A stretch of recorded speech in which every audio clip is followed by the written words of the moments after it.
All right, we are live. This is Kyle with WMMA Fighters, John here. What's going on? and we have the King of the Cage Atomweight champion, Jayme Hinshaw, on the line. Jayme, how you doing? I'm doing great. Thanks for having me. Oh, no problem. This is great. We appreciate your time. Um, so I don't know if you want to kick it off, but actually, one thing I wanted to talk about first, because we want to talk about fighting, obviously, but sometimes things get crazy, and they just go wherever they go. So I want to ask you, after recovering from your broken arm, how good does it feel to be back training and working again? It feels great. I'm not 100% back to training like I would want to be, but I'm still able to do some stuff, so it's getting better every day, so that's a good thing. Yeah, definitely. It's good to see that too. It looks like the everything is healing and it healed the way it should, and getting ready to go. Yeah, I doing physical therapy. I'm already like lifting weights and doing planks and different stuff like that. Right now, I still have to wait to see the doctor at the end of the month to possibly get cleared. Most likely, I'll be cleared then and be back 100% and hopefully back in the cage in the middle of the year Nice, and that sounds defending this great. bout. That's awesome. Now with injuries and stuff, there's two aspects. There's you have the physical aspect. Obviously, can you do the task that you need to do? Um, are you doing anything to sort of like the psychological effect? Like I had a hip replacement late June, and sort of like you got that your body sort of after an injury, your body kind of knows subconsciously that it's hurt. So maybe you might not go to use that arm as much, or I'd imagine even if you broke an arm, like throwing a punch, obviously, because I know like with me, I would just try to when my hip was getting better, I'd have to like I do like little exercises by like brushing my teeth and standing more on my left hip to try to like condition my brain to let my body know that like, hey, my hip's okay. Do you do anything like that with your arm? Um, like right now, I'm already going, like you said, some of the things is mental. Mm-hmm. Just knowing that I'm able to do certain things and I'm okay and it doesn't hurt Mm-hmm. is a great reminder. And, just telling yourself that things are getting better and better each day and I'm seeing the improvement. So that's helping me a lot. That's awesome. Glad to hear that. Yeah, I can imagine that there's got to be quite a few fighters chomping at the bit too to see you getting back at it. Yeah, well, it's expected, I am the champion and it I would expect to have the girls, everyone on my back, so yeah, it doesn't bother me. Oh yeah. So yeah, I mean, so good luck with your recovery, and hopefully you do get good news. I think you will. Um, so so you'll be cleared at the end of the month, so you can. Would that be 100%? I'm hoping to get cleared. That's what my hopes Okay. are, so that I could go and full on and be able to do exactly what I was able to before Yeah. the injury. So, One thing I like to ask atom weights is how hard, if it is at all, how hard is the weight cut for you? um, me, it's a lot of fighters kind of, I don't know, they get jealous or whatever, or give me crap because I don't really have to cut that much weight. Oh, I nice. don't stay too far from my fight weight. Like the heaviest I'll get is 120, and that's me feeling really fat and on my really, really bad days. So, yeah, I don't have to cut much. I usually walk around 115 to 117. And that's, like I said, kind of heavy. Yeah. And then whenever I'm in fight camp, I pretty much just bust my butt and get down to about 8 pounds out before fight week, and that's just a little bit of sweat. It doesn't bother me much. I like to feel good in the cage, so I don't like to cut a lot of weight. Yeah, It's all about discipline and that's stuff. So, good. And if you can maintain that, please do, so it doesn't, it's much easier on your body. Now, is that more or less just from, I've heard of some people doing just discipline and maintaining the weight, or is it just that's just a weight you kind of don't have to work too stringently to keep around? um, like I don't know, I've always been pretty small. I Okay. think it's kind of around my natural weight. It doesn't like I don't have to work too hard where I'm watching every single thing I eat like most people do. I Hmm. do have to watch the sweets and everything like that.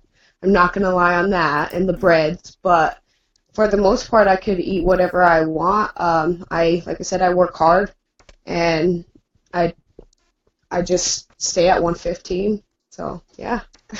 That's nice. Yeah, cutting 10 pounds, I mean, that's not too bad at all.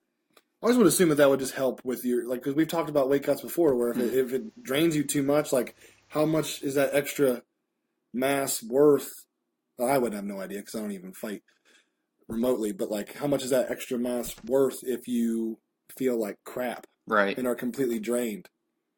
Exactly. Like I said, there's pros and cons to going in there and trying to be the bigger opponent and cutting the weight because you aren't as fast. You probably don't feel 100%, and we already, us as fighters, go into the cage not completely 100%. We Hmm. do have injuries and we push through stuff through fight camp, and we still fight through it. So, anything that's gonna hinder me in any way that I could avoid, I'm gonna. Yeah, definitely. I mean, if anybody doubted before, they shouldn't doubt again. I mean, you went essentially 20 minutes with a broken arm. So I mean that's just That's crazy. I mean that says a whole lot. Did you know like when it happened? Yes, she threw a kick and I just thought it was a good kick. I didn't really know nothing was wrong until I went to go throw a punch and I felt that something wasn't right. I was like, okay, Yeah. all right, am I gonna just like not, let's try not to let her notice this. Let's keep trying to throw it, not as That's much and not crazy. with as much power, but I still like told myself, am I gonna give up or am I gonna just push through it? Yeah. So, Well, either gonna kick myself in the butt for giving up on myself or mhm. put my 100% out there and well, either win or lose. I put my all in there. So, well, yeah. okay. So you kind of just said that all nonchalantly, but so like for anybody that's listening, like okay, she's fighting somebody. She's game planned for this. Something goes wrong. She knows her arm is broken, or like at least something's like messed up to where she has to change her strategy. Everything she just said, she thought of while somebody's trying to hit her in the face. Like that's crazy. Yeah, yeah. I mean, it's mental toughness, physical toughness. I mean, you definitely got it. Have you always been mentally tough like that? I like to think so, where I grow up, that's kind of how we were. We had to be tough growing up, so. Okay, that's awesome. Now, tell me if I'm wrong, but just observations from watching you fight. In my eyes, you look like uh, a patient predator kind of deal. Definitely from what I see, again, tell me if I'm wrong, a very opportunistic counter striker. Um, and are you a natural southpaw? I don't think I ever asked you that. I'm not a southpaw at all. Okay. I'm a right-handed person, so that's the thing that sucked whenever I got my right arm broke. It's like that's my power. That's everything that I had. So, no, I'm not a lefty. Well, I mean, a lot of it is your footwork, and that's something that if anybody watches, you do a lot of. It's just smooth, and I'm not just saying this. I mean, it's a joy to watch you fight because you definitely don't have a style that is something, oh, you're like so and so, you are Jayme Hinshaw, right? And that's how you fight. It's just Exactly. I think it's just it's fascinating to watch because it's kind of like you seem offensive, but you seem very got a high fight IQ in a way to capitalize on opponents' mistakes. And I gotta actually thank my coaches and my teammates for that. I used to go out there kind of more recklessly and everything like that. Now I try to take my time and be patient. Um, Go in there and not make stupid big mistakes where it's going to cost me the fight. Right. Like I said, my striking coach Arlene, Tom Vaughn, and JJ over there at FinHB, all of them helped me become the fighter I am today. So I gotta thank them. Like I said, them and my teammates for helping me. So yeah, we work on that all the time. That's awesome. I mean, I think, like I said, it's definitely it, and you look comfortable, and I think, again, tell me if I'm wrong, but your last two fights you won, and those two you looked, very patient and very opportunistic, which is huge. So yeah, I mean, hats off to you and the team. I mean that's amazing. That's kind of stuff that I think a lot of gyms may overlook. So it's really awesome that you work on that. Yeah. Yeah, like I said, we work on always trying to get better and work on ourselves each and every day. So yeah, it pays off, Yeah, as you heck yeah, can it does. tell. One of my last losses, I think that I kind of beat myself up about it, and I changed after that, as you could see, for the better. And yeah, just always striving to be better. Well, that's great. I mean, it's definitely working. Do you have any trouble, like, like being kind of building off that, like being patient and all that stuff? Do you ever, obviously, when you started, you said you kind of would go in there, kind of maybe not do reckless stuff, but stuff that could, unnecessary risks. Is that more fixed in, say the fight camp, with the preparation, or is it more of the day of kind of um, preparing right then and there and analyzing the situation in the I heat of it? think it I think it's just experience and just, yeah, experience in the cage and inside and outside of the ring, because you could sit there and practice all you want in a gym, but it's totally different once you step in that cage and someone's there to really hurt you. Your teammates are there to give you a look and help you out. The person in the cage is trying to choke you out, beat you up, and break your arm or whatever. So Mm, it's totally different. It's just that, like I said, I think it's more experience inside the cage and being able to be comfortable with yourself and confident in yourself. That's it. hmm. Yeah, I mean that's just a great lesson and you know something to take from this is you got to have confidence and belief in yourself and surround yourself with people that you have confidence in too. Exactly. Like I have a great team and great coaches behind me that support me. So yeah, it's awesome. Yeah, I mean that's a very important part of this. All right, let's switch gears a little bit. And by a little bit I mean a hard left turn. um Wait, can you said a hard left turn, and I couldn't help it because as I was looking at thinking of questions and stuff. Um, so you're from, is it Albuquerque, right? Correct. Do you have, so, all right, you ever have anybody, like, if you ever get lost in somewhere, you're going somewhere in Albuquerque, and then you get there and you're like, you ever pulled like the Bugs Bunny thing and be like, oh, I knew I should have taken a left turn at Albuquerque. Like, I would do that all the time. Like, 'cause Uh, Bugs Bunny always referenced that every time he showed up in some, like, crazy place he's not supposed to be. And if I had some if I lived in a city that Bugs Bunny referenced, I would do that line all the time.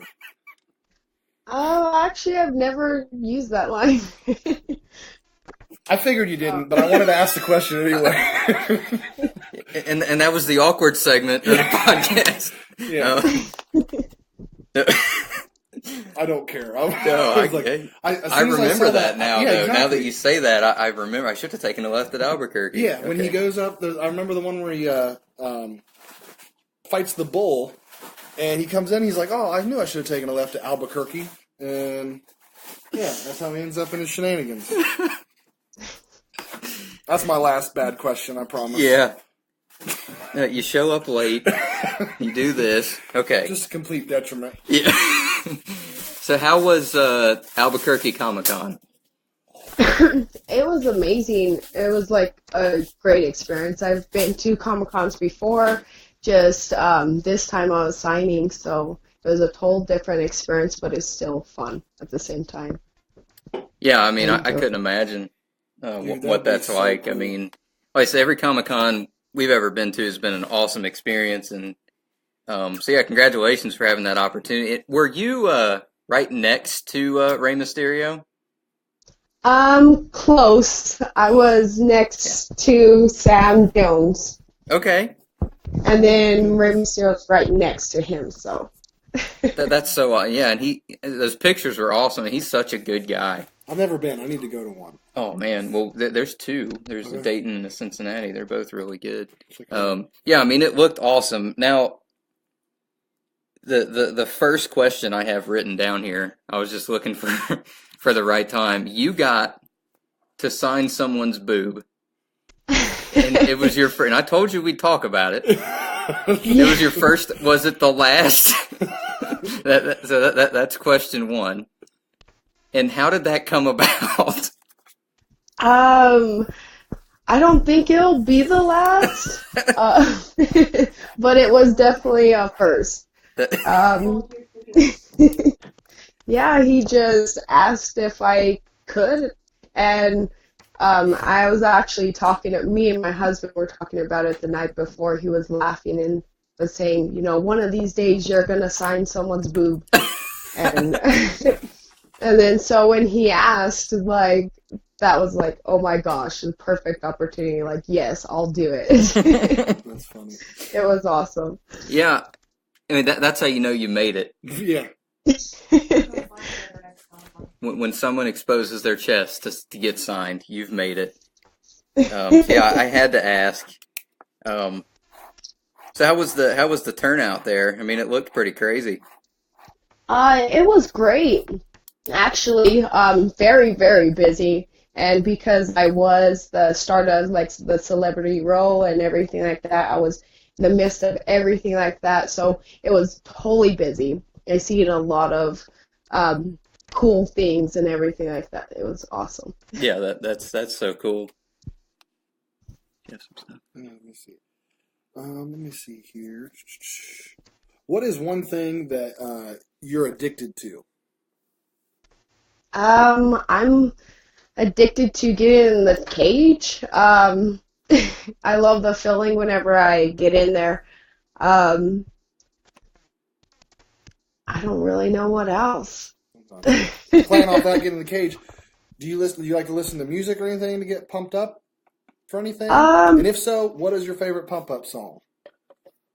I listen to like sometimes in the back whenever old school rap, DMX, Tupac, Eazy-E, stuff like that, but not too much. Like I'm not the one that has to have that stuff to hype me up in the back. I listen to music more for fun. How is it when you do it for fun? Is it still the same like old school rap type stuff, or is it other stuff? It's a kind of array of things. I listen to that, country. I think the only thing that I don't really listen to is like the blues, and I don't listen to too much rock. Just certain stuff that I remember listening to with my dad back in the day. So that's awesome. So country, today's country, or like 80s, 90s country? Both and before that as well. Like I said, I grew up with my dad that liked rock and country, so I listened to stuff that was before my time, around whenever I was growing up, and right now. So. Yeah, I don't really like a lot of today's stuff. Mainly just stick with, the same, that type of time frame. Yeah, no, there's not as good. I could agree with that.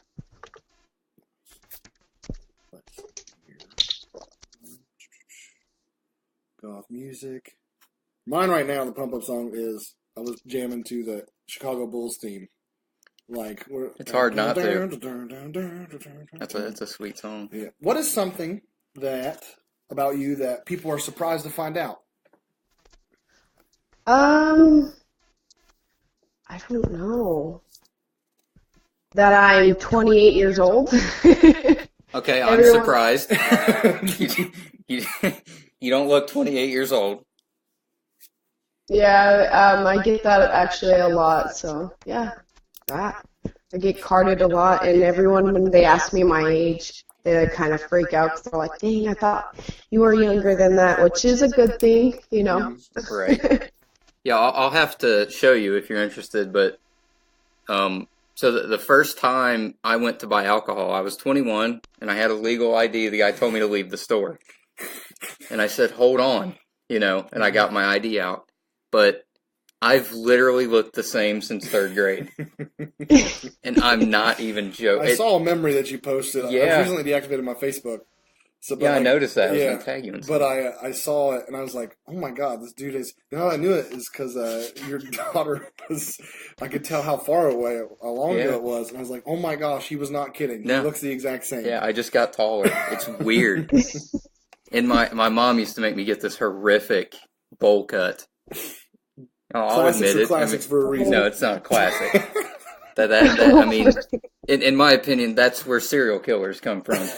They're all just one bowl cut away from just blowing up a building. Oh my goodness. I'm sorry, but yeah, she flipped when I came home with my first buzz cut. And I immediately was like, it was Dad. He said I could do it. Yep, blame it on Dad. Yep. So yeah, speaking of that, what were some things growing up that your parents put you through like that? Nice. Kind of, if you want to go there, you don't have to, but just like to this day, I'll never forgive her for the bowl cuts. There's actually a picture that my husband, I think he had put on social media one time, and it's a picture of me when I was younger, where I guess I had got a hold of the scissors and I cut half of my bangs, like really short, but I didn't finish. And I was wearing this hideous outfit, and it was picture day.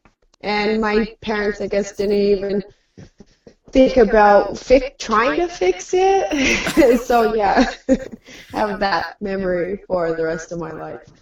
Wow. And it's in pictures, and probably in a yearbook. So. One time, I used to do that stupid thing that a lot of kids did where they would chew on the collar of their shirt. Really? And it was picture day, and it was a green shirt, and that particular part was like dark. Dark, yeah. I thought my mom was going to kill me. That's funny. When I brought those things home. I remember it was like my senior year of high school, and my mom literally said, it was picture day, and she's like, don't smile, you look better when you don't smile. I was like, all right, cool, I'll be fine with it. I'll do whatever I want, like whatever you want. And then I go to not smile, and the photographer's like, you need to, because I guess kids would not smile, and the parents would be upset. He didn't believe me. I had to like, all right, well, and he's like, well, no, you just come back. I was like, actually, no, like, because you don't understand, if I don't like get a picture taken, my mom's going to be mad at me.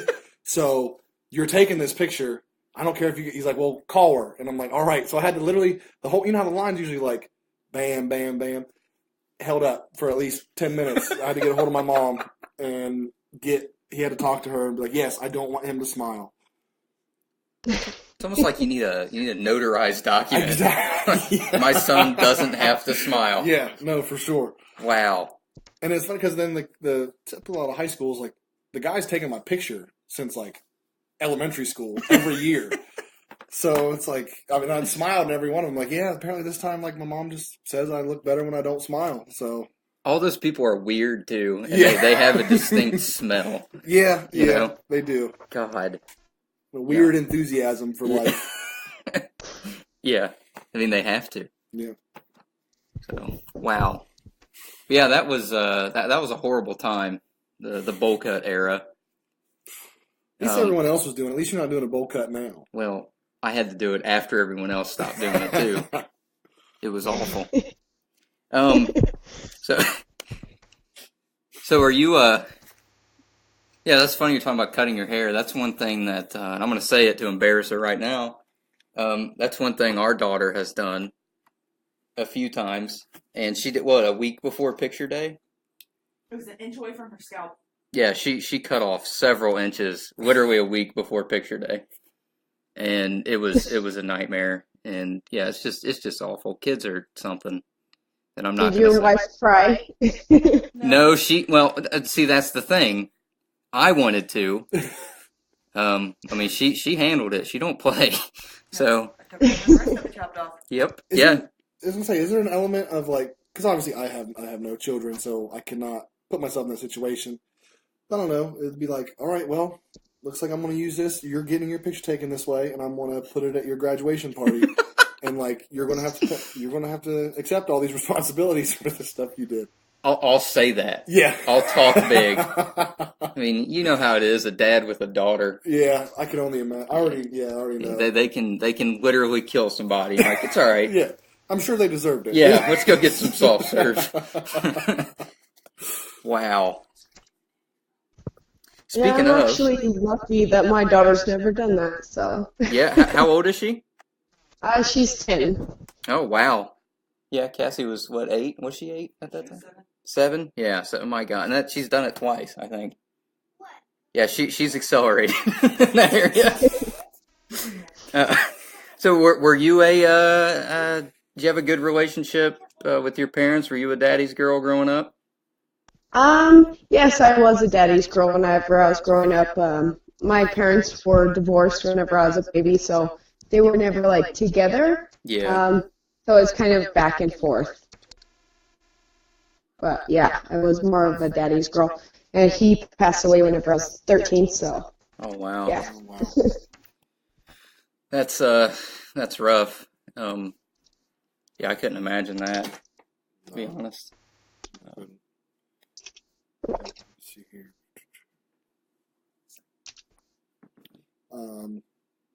So we talked a little bit about, I'm still thinking of the question of when I asked you what you're addicted to, and then you said, being in the cage. So usually I find that with a lot of people who do whatever they do professionally, that gives them a certain type of feeling or certain type of fulfillment.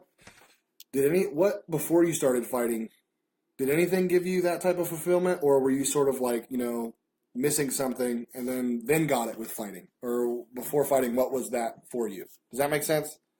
Yeah. Well, before, like I said, I grew up just fighting because I had to and for fun.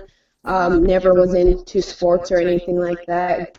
Kind of grew up, started a family, and went to the gym and fell in love with that. So I've kind of been doing it my whole life. It's just now that I have training behind it and get paid to do it, and people cheer me on for it, not just behind the school barracks or on the street. So that's awesome. It's pretty awesome. When she said she grew up and started a family, I thought she was going to say she grew up and started a fight club. I was like, that is awesome. Well, she probably did, but she can't talk about it. Exactly. I was going to say that too. So, and now we know. And now. Join or die. All right. So you're 28. I can't believe that. What celebrity did you have a crush on as a teenager? As a teenager, if it still stays now, go ahead and say it. well, it was before a little bit of a teenager. It's a little embarrassing, but I was like an NSYNC fan, and everyone loved like Justin Timberlake, but I liked like Lance Bass. And, you know what? Yeah. I knew a lot of Lance Bass girls. I did too. Yeah. And you know what? I saw him. I was like, you know what? I get it. Yeah. I think it was his eyes, but then everything came out, and I'm like, oh my gosh. I thought it was the frosted tips that might have done. Or was it the, so it wasn't Justin, who looked like, I'm sorry, he looked like a 40-year-old lesbian during his hair. I think his name was Chris or something like that. One of them He had like dreads or something? I don't know, but it was that weird. Was Chris. This needs more, okay. Yeah, he's researching it. There's no shame in that at all. I mean. Mine was, Yeah, it's Chris, confirmed by my wife. That's funny. Mine was Gabriella Union from the head cheerleader for the East Compton Clovers from Bring It On. Oh my god! And I was very disappointed when I found out she's married to Dwayne Wade. Really? She is. Huh. Wow. So did you listen to the Backstreet Boys then, or were you one of them hard, like, this is who I listen to? I listened to it a little bit, but not as much. I would rather be in sync, and I would always side with that. Favorite in sync I knew song? some of the songs. There you go. Yeah, what was your NSYNC jam? What was your favorite song? Oh my gosh! Like, I don't think I had a favorite. I just liked a lot of them. I listened to Baby Pop all the way here. I'm all like, I really can't tell you. I can't.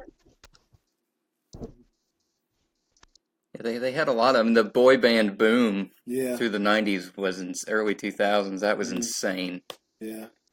I notice there's people who like NSYNC as their favorite boy band, and there's people who are wrong. So there's two kinds of people. There's two kinds. All right, and then if they don't like them, they can just go bye, right? Did I do it? You did it. Okay. You did it. Set up, slam dunk. Yeah. You're welcome. This is probably the dumbest thing you've ever been a part of. I wish this guy wasn't just late. I wish he just didn't show up. Yeah, I think you're at strike two so far. All right, let's talk about. I kind of like talking about this kind of stuff. So let's go back to Comic-Con for a minute. Do you have a favorite?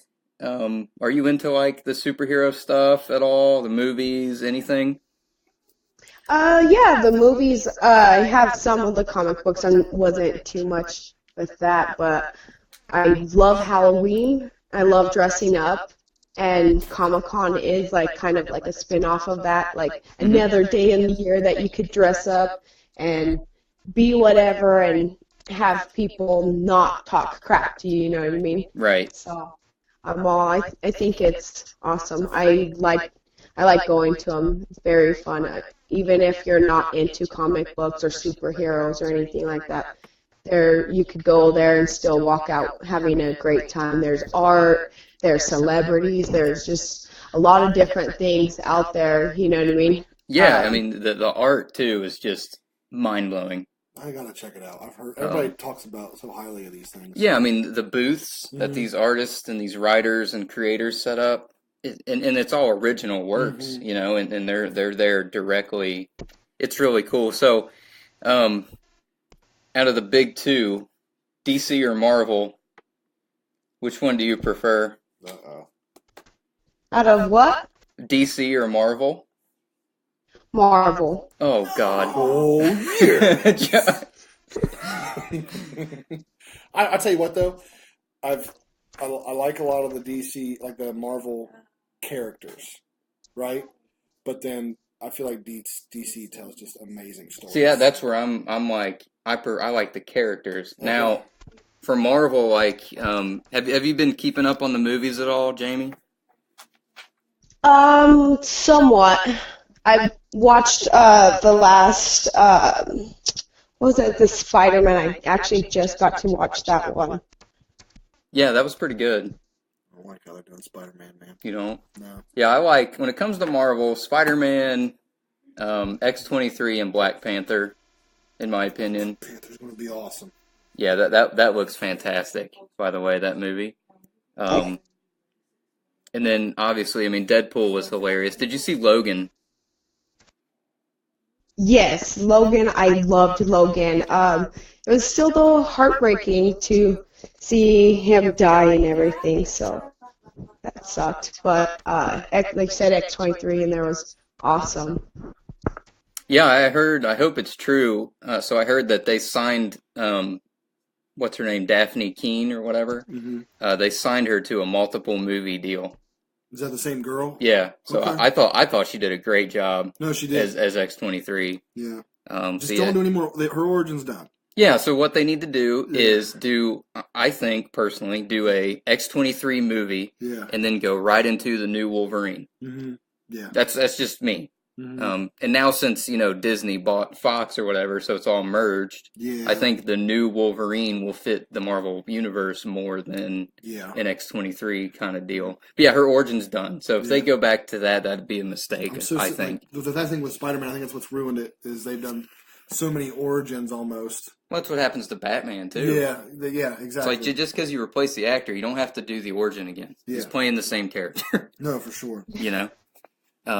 Yeah, I mean, there's been some. I mean, now's a great time to be into that stuff because it seems like there's a movie every couple months, Yeah, and sometimes the movies are a little bit different than the books, and I know like real hardcore comic book fans get upset about that. And it's like, that's not right. That's not how it went. So sometimes I think they stray a little bit too far from the storyline and try to change it up. But it's Hollywood. That's what they do. They gotta get the people that's not really into that into the seats buying them tickets. So. Well, I didn't like Civil War. Yeah, I never saw that one. That one I actually have. Yeah, I haven't watched that one. I heard it was. I need to. Yeah, a good comic book movie, It's a good movie. Just totally off track. Don't use it if you want to know what Civil War is. Okay, well, it's a great movie. Civil War is probably one of my favorite stories in Marvel, and so the fact that I usually go with Marvel is like if I'm familiar with the story, I won't like the movie, but appreciate the movie. But yeah, that Civil War I didn't really like. Well, at least you got Disney and Fox. Yeah. Whereas we DC guys have that psychopath Kevin Fujihara, whatever his name is. That guy at Warner Brothers. Bad, yeah. He needs to fire himself. Anyway, sorry. Now, so Jayme, is there? So like we talked about comics, and the one thing I like about comic books and stuff is, there's certain things that I like to get out of. I like to work out, lift weights and stuff, but then I get sort of that feeling out of like some of the stories, right? Overcoming obstacles, things like that. Is there anything that you get from fighting that you try to get somewhere else too, or is it just because you're a professional fighter now, you're able to just pretty much get all you want out of fighting, and then you're just able to step away from it and do other things? Right now I'm enjoying it. Like I said, I love going to the gym and stuff. It makes me feel better. And fighting, so right now I can't even imagine life without it. Mm-hmm. I'm pretty sure if things do happen where whenever I do retire, hopefully I'll be able to still be in the gym somehow, just like my striking coach, Arlene, she used to fight, and so she's still able to be in the fight game in some way. So that's one thing that I'd love to be able to do. That's awesome. What would you say your biggest weakness is? Getting frustrated at myself sometimes whenever I'm doing something and I think that I should be doing it better or whatever. I get frustrated, and sometimes I gotta tell myself, just brush it off, because whenever I'm frustrated, it makes things worse. So that's one of my big weaknesses, I guess. Yeah, that's hard to deal with, too. I mean, it truly is. I can relate to that, unfortunately. I've accepted that I'm not good at a lot of things, so I'm just like, this is, I tried my best. You're good at not being on time. Oh man, I was waiting. I was like, you know what? I'm gonna be driving. I was driving there and I was just like, all right, when you're in this thing, we're gonna do our little, I was gonna apologize and stuff. And then I was waiting. I was like, I didn't know if it was gonna be Jayme or you, and I was like, I have no defense. All right. So you are you a fan of traveling? Yeah, I think we hit love on to this a travel. little bit. Do you have any plans this year, in the near future, doing something spectacular, going somewhere that you've always wanted to see? This year I'm hoping to travel. Like I said, I want to get back in the cage as soon as possible. Right. Hopefully be able to have a couple fights by the end of the year. And if that takes me traveling, then I'm all for it. Okay. Yeah, I mean, being an MMA fighter and loving to travel, those two go hand in hand. You almost have to. Yeah. So that's a great career path you got going on here. Do you find it easy to sleep in cars? No, I can't. Well, if I'm real tired, I could lay down and sleep. Mm-hmm. But, like, I can't sleep sitting up. Like, in the planes and stuff like that, it sucks. I don't get my rest there. I kind of have to wait until I get to the hotel room. Man, I even tried, like, somebody's like, oh, well, you just need one of them neck pillows.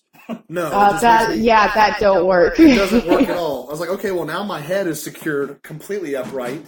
This helps not at all. Yeah, I think it's because you can't really recline it back or anything like that, or if you're putting your head on like, where the little table, you go numb, your feet start going numb, and it's really uncomfortable, your back hurts, so it's just easy just to get your rest before and after. I have a theory on the neck pillow. Oh, jeez.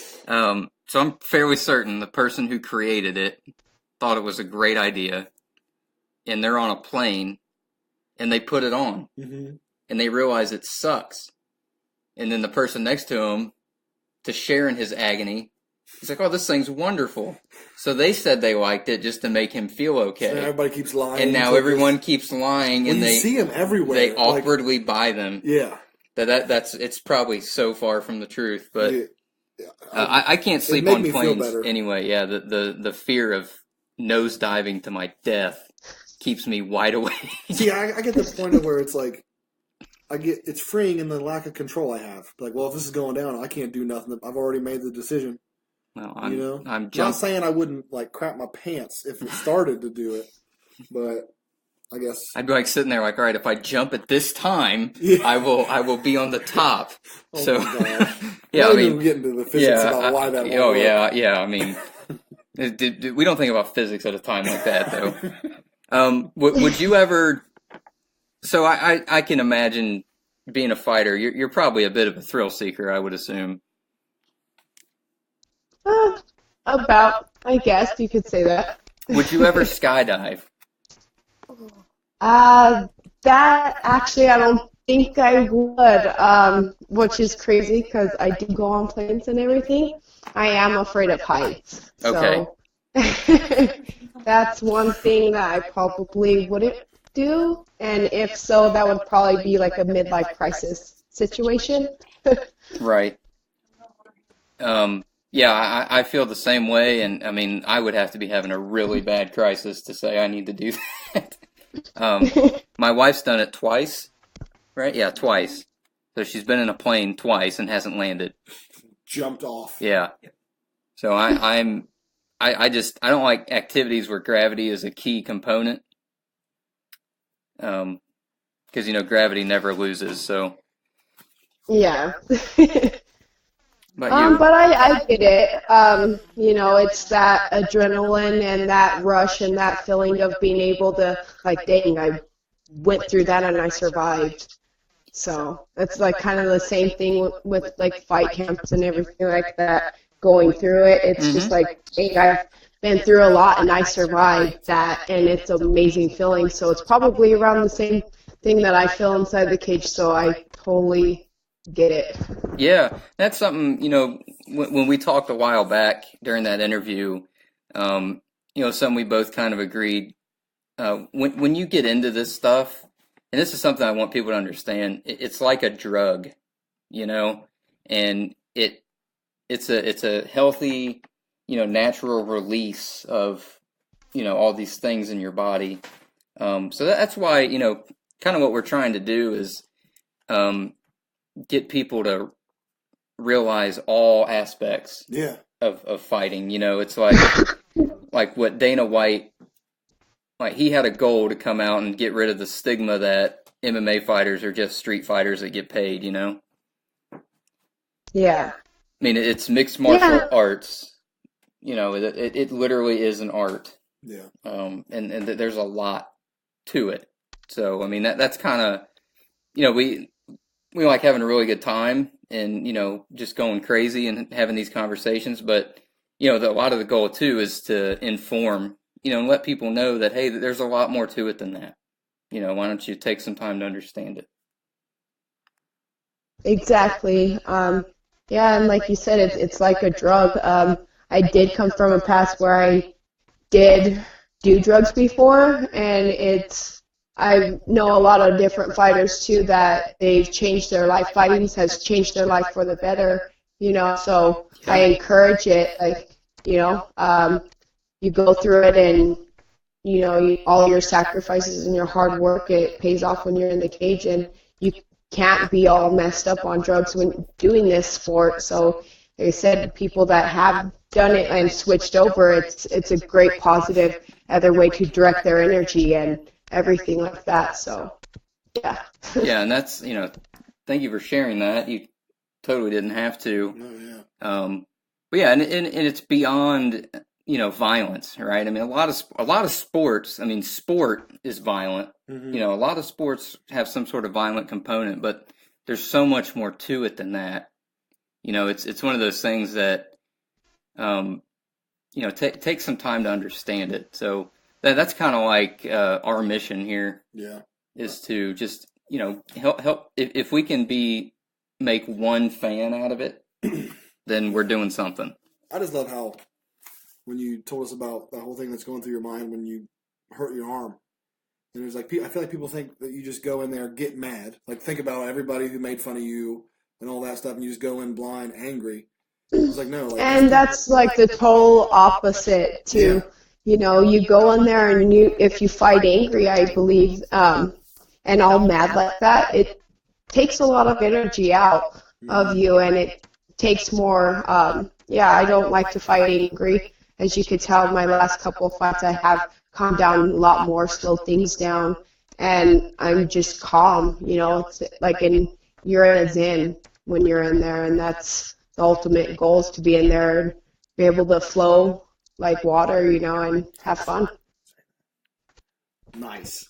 Do you ever have, like, say you're going in a fight and you've done it well, where you're calm, right? You've prepared how you want, you're clear, you're zen.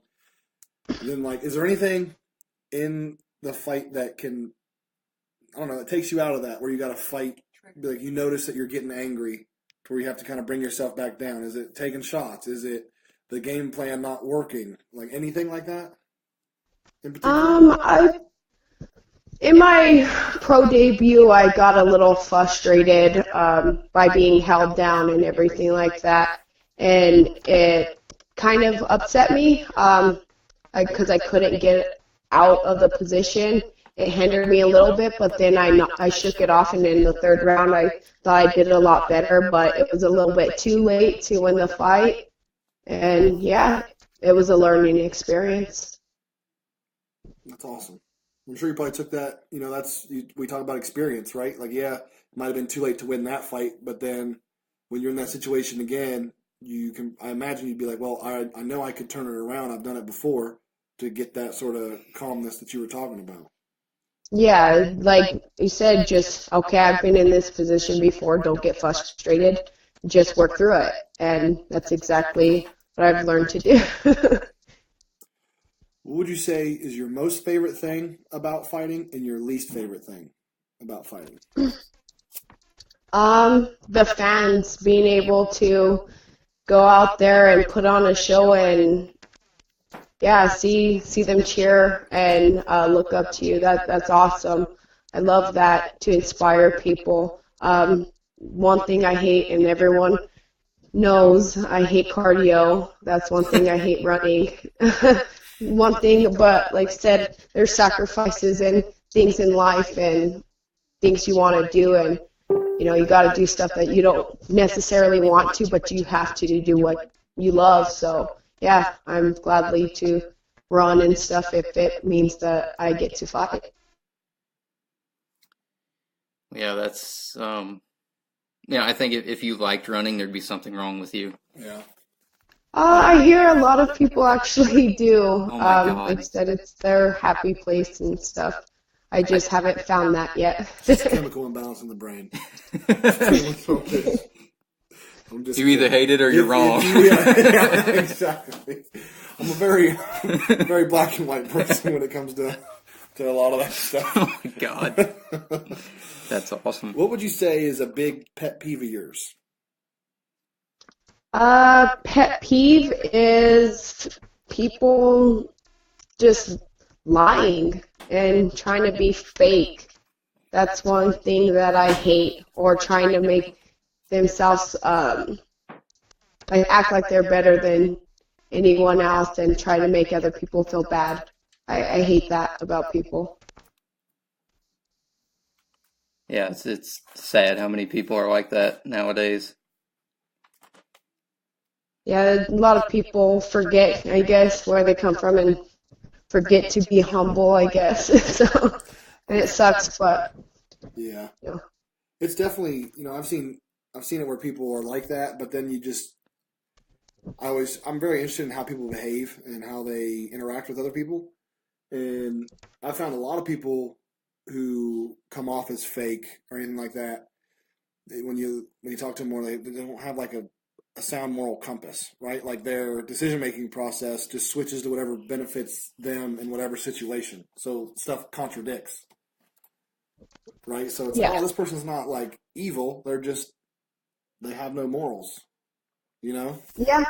Yeah, you're right. Like I said, sometimes it pisses me off, but then it's something that they don't like about themselves, I guess. Too. There's a reason why they are the way they are, but I got you. I got another bad question. Hey. This is a debate with me and my friends. Okay, so is the letter S or the letter C silent in the word scent, like smelling a scent? I think it's a C. I'm not too sure. Because see, both of them you got scent with S-E-N-T, and you got scent with C-E-N-T. I say it's a hybrid because it's from some crazy other language that I haven't looked up yet on Wikipedia. English is English weird. Is pretty much, yeah. But yeah, I got a buddy, he Yeah. says C, like for sure. That's a good question. Yeah. Because you can't. There's got to be a reason for it, Yeah. and it's almost like maybe we're pronouncing it wrong. Oh, shit. Maybe it's one of those like roll with the tongue things where you Skip. got to like end with the sound of the S and the sound of C and pick up right where it leaves Maybe off. neither of them, and you're doing it. Wow. Yeah. Dynamite drop in, Kyle. So yeah, this is what we do. No, that's a good. I mean, that's weird because you take away any one of them, you have two completely different words. Yeah. Still crazy. But they sound the same. Is, Yeah. what are they called? There's actually a word for that. I remember It's homonym. in Is it actually homonym? middle school or elementary learning about that. I think it's a homonym. See, I wish I knew stuff that's besides these stupid things. It's kind of like those memes where it's like, I'm going to go to bed early tonight, and it says something like me at 3 a.m., and you're like bouncing off the walls and stuff. It's a homonym. A homonym. I hate that I know that. There's nothing wrong with knowing that. Yeah, but it's... Well, if someone aggravates you, you can just say, okay, before we continue, is the S or the C silent? Just throw them off their game. Yeah. You should try that. Say that in like the fist bump before, like, you start the fight, be like, is the S or C silent consent? And then And they'll look at the ref like, is this legal? I mean, is this some sort of like mind warfare? What's going psychological on? warfare at its finest. Yeah. I don't know. That might actually throw myself off I my. would feel awful if, like, say you're in the middle of a fight. Don't do it. And all Don't of a do it. sudden, you're just, like, thinking. You're in, like, it was like a scrum on the ground. All of a sudden, you think that, and you're going to be like, I'd feel awful. Or maybe, you're going for an armbar or something and they just won't let it go. And you're just like, listen, define homonym. And they're like, what? Armbar, done. Yeah. I don't think it would work that way. Yeah, probably not. That's ridiculous. All right. So we are coming up on an hour, and I don't want to take too much more of your time.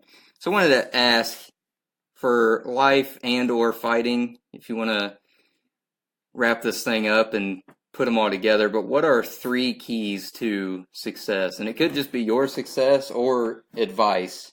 Just what do you think are 3 keys that you possess that have helped you get where you are and that maybe other people could consider improving on their own? To be able to just believe in yourself, have confidence, never give up, and know that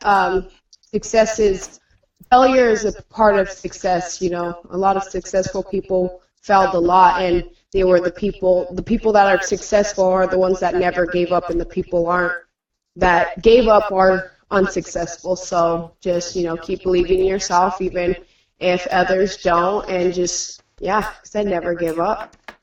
Yeah, that's all, and that can be used in anything, no matter what you do. I mean, people who are successful, they've failed so many times and have made mistakes and do all these things. And so, I mean, I appreciate that, and I hope people take that to heart because, believing in yourself is very important. So that's one thing that we respect about you, and think it's great. So we appreciate your time. Sorry we were late. Sorry, I was late. Sorry, I was being nice. I know. Well, that's not the way I do things with that. No. But thanks for being on, and anytime again, you want to talk, let me know. I'll definitely be staying in touch and reaching out when you get your next fight signed. Awesome. Thank you so much. No, thank you. Have a good night. Thank you, Jayme. Bye-bye. All right, you too. Good Bye. night. Bye.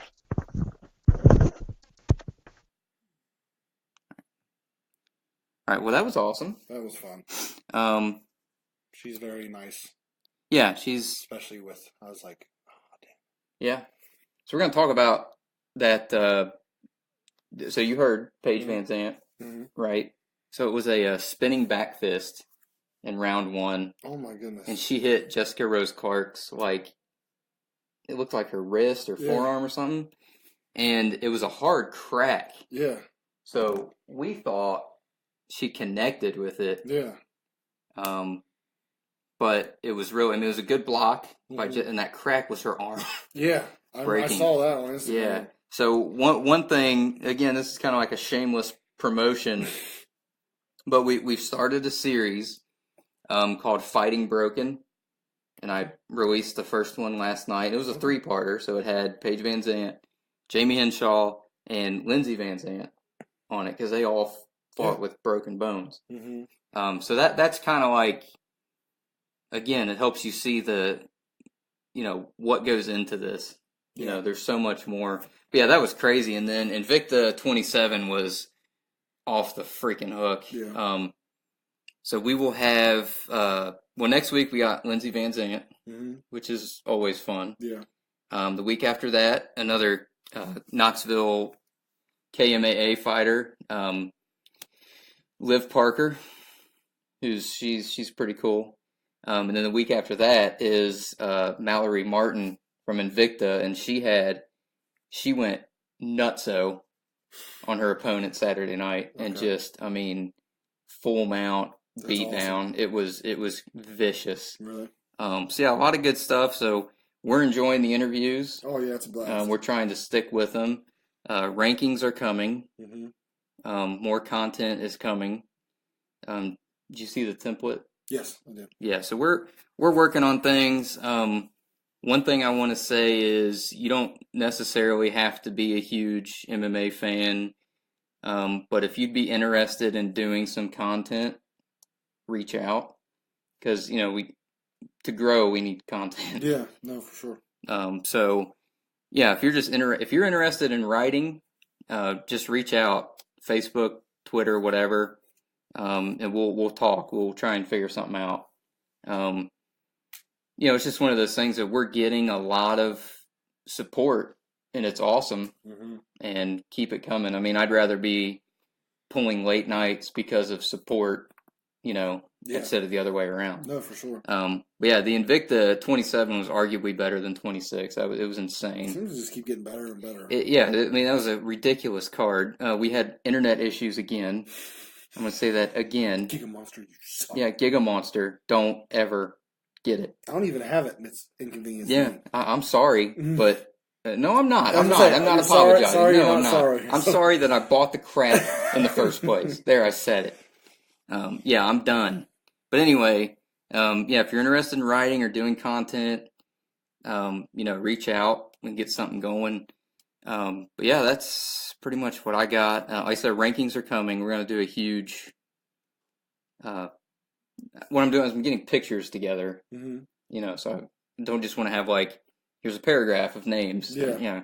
We're going to put pictures and some stats, and I'd like to put notable, why they're there, kind of deal, and keep it updated. Yeah. The upcoming fights, I have a rough draft, so that'll be uploaded this week, all the way through, I want to say April or May. Okay. Of all the fights we know so far. Mm-hmm. Bombshell was dropped today. It looks like Joanna and Rose will be fighting again at 223. Okay. Is that March? I think that's March. Mm-hmm. Again, that's still rumor unless it's changed in the last hour and a half or so. But I mean, it's going to happen, I think. And then I think the winner of Andrade and Torres is going to get the winner of that one. So yeah, there's a lot going on, a lot of fights. Invicta's got some stuff coming up. April 7th. Yep. It's the next Invicta. Bellator's You just. said UFC 223. Oh, UFC 223 is April. Okay, never mind.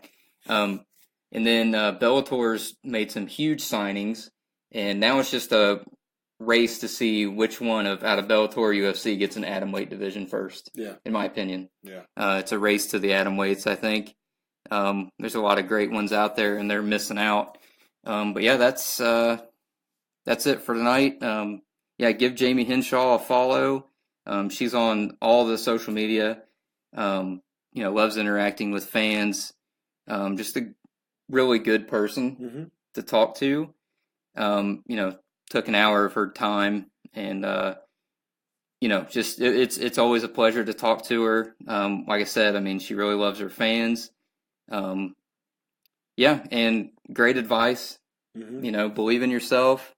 For the longest time, I mean, I've been in a dark spot. I'm sure you've been in a dark spot, and we're doing this to inform, about MMA and WMMA and what's out there, and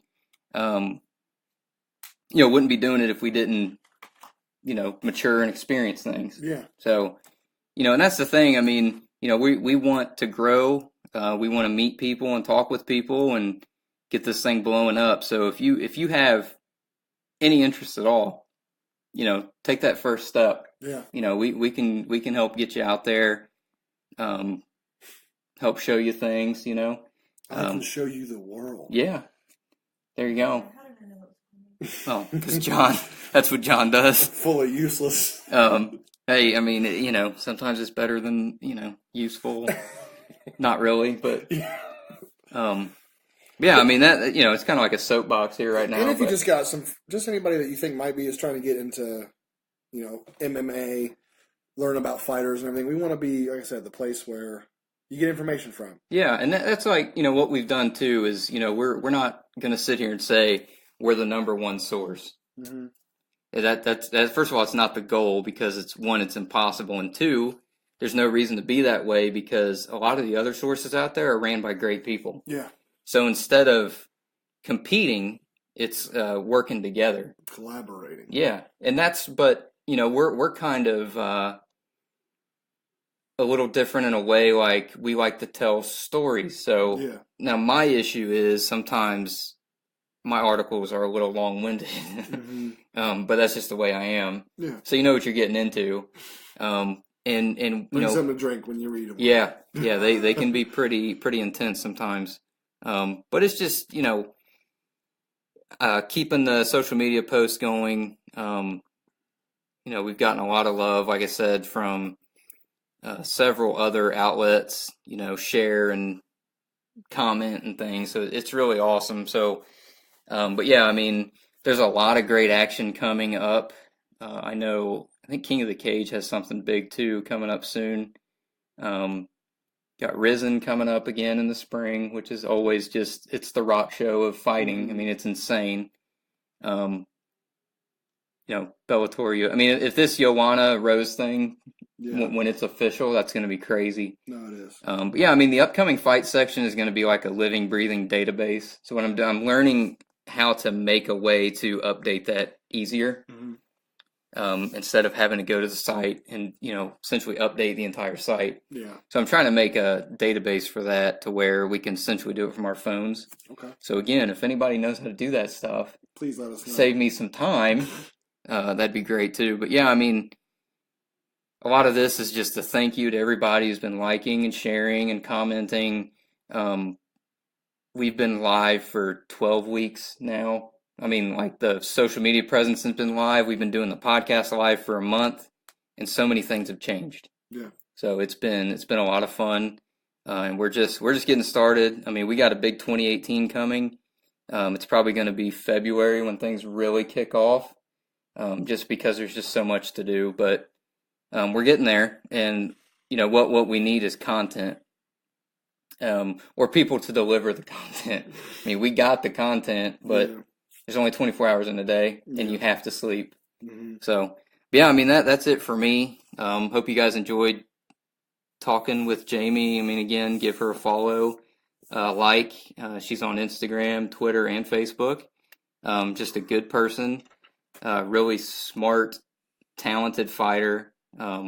Ready to see her go again. So we'll be all over that when that's announced. Mm-hmm. So that's it for me. All right. See you next week. All right. See ya. Oh, yeah, and we have Lindsey Van Zant next week, just so everybody knows. And then the week after that's Liv Parker. I think we've already done this, but I'm doing it again. And then Mallory Martin. I'm going to try and keep them coming, the interviews. Yeah. To me, those are the best. So, all right, everybody have a good night, and I swear I'm done this time.